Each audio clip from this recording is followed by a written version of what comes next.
김영원 장군님 감사합니다. 다음은 나라와 역사를 바로 세우고 진실의 역사를 찾아내어 자유민주주의 정통성을 찾고자 스카이데일리와 함께 불철주야 늘어가시는 민간 5.18 진상규명조사위원회 위원장이신 정성홍님의 역사사가 있겠습니다. 정성홍 위원장님께서는 평생을 국가정보와 첩보전의 일선인 국가안전기획부에서 일하셨으며 국가원로회의 사무총장을 역임하셨습니다. 정성홍 민간 5.18 진상규명조사위원회 위원장님을 모시겠습니다. 방금 소개받은 정성홍입니다. 저는 방금 소개해 주신 대로 5.18 민간인 진상규명위원회 위원장을 맡고 있는데, 과거에 저는 1980년대 해파 공작원으로 카이로에 파견된 적이 있습니다.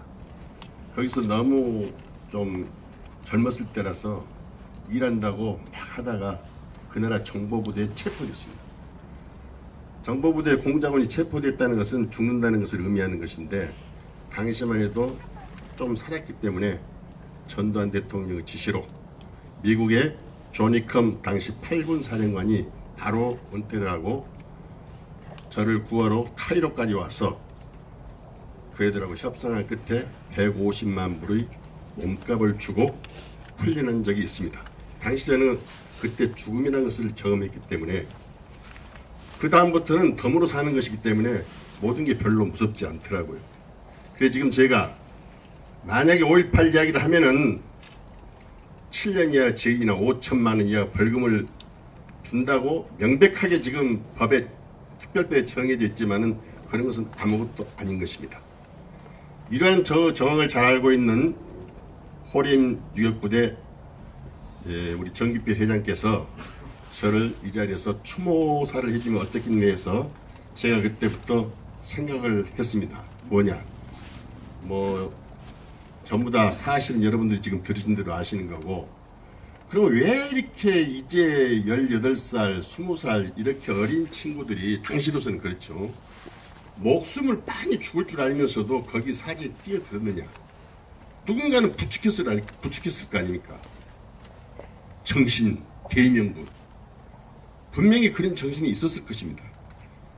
여러분들이 가서 적진을 탐지하고 전쟁을 연장시킬 수 있다면은 아무것도 준비 안 되는 우리 국방 태세가 완비되고 결국은 자유민주 대한민국 통일, 이런 큰 것이 있다. 그러니까 여러분들이 잘해라. 살아오면은 엄청난 보상을 또 이야기했겠죠. 그들은 결국 200명 이상이 떼죽음을 당하고, 물론 혼란은 주었죠. 나머지 14명이 체포돼 가지고 평양 모란봉 극장에서 김일성이 직접 참석한 가운데 재판이 열려가지고 결국 사형 선고를 받고 총살형에 처해지게 됩니다. 그러한 국가를 위한, 그래서 내가 생명을 바친다는 그러한 정신이 없었다면은 과연 그 사람들이 지금 젊은이들한테 하라고 하면 하겠습니까? 당시에 서북 청년단으로 북한에서 자유를 찾아 내려온 그 사람들에게 가능한 것입니다. 우리가 배울 점은 바로 그 점이라고 생각합니다. 그런데 보십시오. 그때 우리 대한민국은 어떻겠습니까? 이거 자체를 인정하지 않았습니다.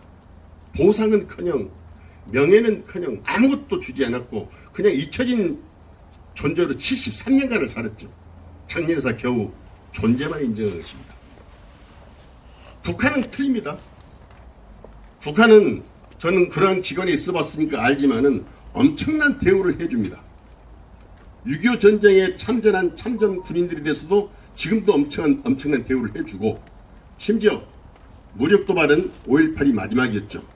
5.18 무력 도발을 한 475명에 대해서 저들은 엄청나게 5.18 거린이, 5.18 학교, 5.18 공장 이런 것을 세워가지고 유가족들을 위로하고, 그래야 또 저들이 또 뭘 명령을 해도 하기 때문에 한 것에 그것을 전부 다 실행을 했습니다. 국가가 보상을 해준 것이죠.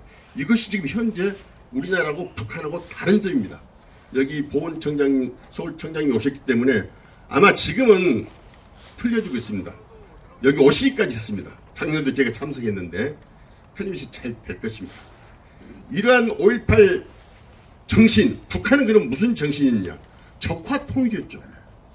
가서 적화통일해서 공산주의 사회를 이룩하자는 게 저들의 정신이었습니다. 그러니까 600명이 와가지고 475명이나 광주 교도소를 습격하다가 전부 다 죽었지 않습니까? 그 사람들 죽은 것은 바로 그런 이유 때문이었습니다. 그런데 또 한편 어떻습니까? 우리나라에서는 북파공작원이 안 내려왔다고 하지 않습니까? 난파공작원이 분명히 내려왔습니다. 가장 최초에 밝힌 것이 저희 5.18 진상위원회가, 민간인 진상위원회가 7년 전부터 가짜 유공자를 색출하기 시작했습니다. 여기에 우리 그 담당했던 전직 국정원 직원이 있습니다. 이름은 저희들이 밝힐 수 없고 여기 지금 전부 다 와 있습니다. 그분들이. 그것을 스카이데일리 신문에서 대대적으로 사원을 걸고 보도하기 시작했습니다. 무려 지금 18회에 걸쳐서 보도했고, 그저께 수요일날 마이클 리라는 40년간을 미 시아에서 근무한 아주 노련한 요원이, 지금 90세입니다. 그분이 서울에 왔어요. 그래가지고 10월 9일날 기자회견을 했습니다. 스카이데일리하고. 저희들이 지금까지 내세웠던, 그리고 저들이 부정했던 모든 것을 우리는 그때 다 알고 미국에다 보고를 했다. 본부에다가 무기고 습격이라든가 강주교도소 습격이라든가 찝차 14대 습격한 것, 이 모든 것을 아시아 자동차 공장 가서 375대의 차를 훔쳐가지고 돌아다닌 것, 그걸 전부 다 부정하고 있거든요. 그런데 마이클 리 박사가 전부 다 까발려버렸습니다.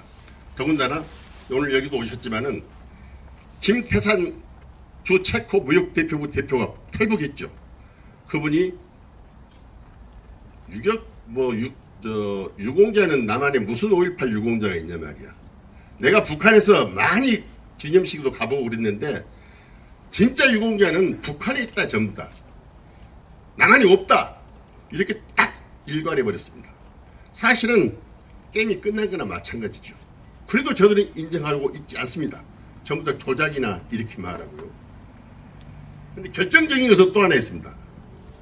여러분, 우리가 무슨 오늘 또 저은이와 자짜가라 이런 노래가 있는데 이런 것을 우리는 다 알지 않습니까? 저들도 엄청난 추모곡을 지어가지고 북한에서 그것을 전 주민한테 부르게 했습니다. 그야말로 제일 영광된 것이죠. 죽은 사람이나 또는 가족들한테는. 그 추모곡이 우리나라에서 만들지 않았습니다. 우리 5.18 민간인 진상위원회 위원들은 그 노래를 지금 배우고 있습니다. 어제도 지금 현재 국가 진상규명위원회, 국가에서 돈 몇백억을 주고 몇백 명을 동원해서 하고 있는 거기 사무실 앞에 가서 너희들 하는 게 틀렸단 말이야 하면서 그 추모곡을 불렀습니다. 저도 한번 불러볼 테니까 여러분들 잘 한번 뜻을 음미해 보십시오. 제목은 무등산 진달래입니다. 제가 배운 지가 얼마 안 돼서 잘못 부를 수도 있는데 이해하시고 뜻만 들어주십시오. 광주라 무등산에 겨울을 이겨내고 새빨간 진달래가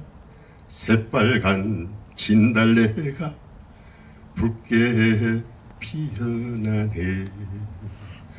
동강난 조국 땅을 하나로 다시 잇자. 억세게 싸우다가 무리 죽음 당한 그들, 사랑하는 부모 형제 죽어서도 못 잊어. 젊은 넋이 꽃이 되어 무등산에 피어나리. 광주라 무등산에 봄철을 부르면서 연분홍 진달래가 곱게 피어나리. 찢어진 민족 혈맥 하나로 다시 잇자. 억세게 싸우다가 무리 죽음 당한 그들 사랑하는 부모 형제 죽어서도 못 잊어. 죽은 넋이 꽃이 되어 죽은 넋이 꽃이 되어 부동산에 피어나네. 여러분, 이런 노래가 있는데 5.18 난파 공작원이 부정되겠습니까? 그러나 그들은 아직도 부정하고 있습니다. 이게 말도 안 되는 소리인데 이런 데는 배경이 있습니다. 저들은 너무 똘똘 뭉쳤습니다. 종북 좌파만이 아닙니다, 여러분. 보수입니다. 그 최초의 원흉이 누군 줄 아십니까? 중앙일보의 홍석현 회장입니다. 그 사람 아버지 잘 떴죠. 자유당 때 법무부 장관이고 매형 잘 떴죠. 홍나의 남편 이건희 아닙니까? 경기고등학교 내 서울대학교 나왔죠. 대통령 깜에 해당됩니다. 노무현 정부 때 북한 한국 대사로 미국에 갔습니다. 삼성 S8 사건으로 몇 달 만에 나왔죠. 그러나 꿈이 접어진 것은 아닙니다. 그들이 요구한 것은 줄기차게 요구한 것은 내각 책임제입니다. 거국 내각 책임제를 하면은 무너뜨릴 수 있다고 생각했습니다. 그 꿈을 쭉 키우다가 박근혜 대통령 때 하라고 자꾸 주장을 합니다. 여기에 또 팔을 맞춘 것이 조선일보의 방상훈입니다. 방상훈은 박근혜 대통령 정부의 태생에 기여를 했다고 하면서 장관직을 몇 개 요구하죠. 박근혜 대통령 성격이 그것은 전혀 통하지 않았습니다. 오히려 니들 8명 기자가 아주 나쁜 짓을 다 했는데 증거를 다 가지고 있다. 그걸 쫓아내. 오히려 거꾸로 했죠. 너무 확실하니까 조선일보사에서는 여러분들 송희영 주필이라고 아시죠? 전남 영암이 고향입니다. 그 주필 중에서 제일 선두였죠. 그 사람을 자르게 된 겁니다. 보도가 다 난 것입니다. 이러한 관계로 홍석현과 방상훈은 한 몸이 짬짬이가 소위 말해서 된 겁니다. 그들이 박근혜 대통령 말기 2016년에 그것을 줄기차게 내가 책임질 해야만이 자기들이 영구히 더 편하게 할 수 있으니까 주장하니까 거기에 동화된 게 누구냐? 김무섭, 유승민 이런 보수 우파입니다. 결국은 박근혜 대통령이 너 4년 중임제 대통령제는 우리가 다시 토의해보자 이런 제안을 합니다. 보도가 됐습니다. 바로 그 이틀 뒤에 홍석현이 어떻게 했습니까? 태블릿 PC를 구해가지고 쓰레기통에 던져놓고 손석희보다 주석을 하고 합니다. 그 다음은 엄청난 소용돌이 있죠. 다 아시죠, 여러분들이? 결국 그렇게 해서 보수 대통령을 죽이는 결과를 가져온 것입니다. 저들은 하지 않았습니다. 그들은 촛불에 엉겨붙은 그 불을 확산시키는 것만 했고 모든 조중동, 모든 언론 매체는 박근혜를 매도했습니다. 결과를 또 여러분들이 아시죠? 이러한 전략이 우리 보수의 아픈 내용입니다, 여러분. 탄핵을 시켜 저들은 그렇게 했죠. 그들은 지금도 아무것도 안 움직이고 계속 탄핵을 앞으로 주장합니다. 보십시오. 4월 내년 10일 선거 전으로 저들은 그것을 더 할 겁니다. 지금 윤 대통령은 누가 보더라도 지금 제가 49년생입니다. 그동안에 숱한 경험을 했죠. 여기 여러분들도 대부분 그러실 겁니다. 저랑 생각이 같고 여기 여러분들이 앉으셨으면은 사실 윤 대통령 선거에 이기기 힘들었습니다. 0.74%는 여기 여러분들이 계셨기 때문에 광화문에서 애초졌기 때문에 그 차이를 내게 했고 지금 용산 여러분들이 아니었으면 진즉 무너집니다. 왜? 저희들이 하기 때문입니다. 촛불 들고 일어나면요 그건 감당할 수 없습니다. 미선 효순 사건 때 보지 않았습니까?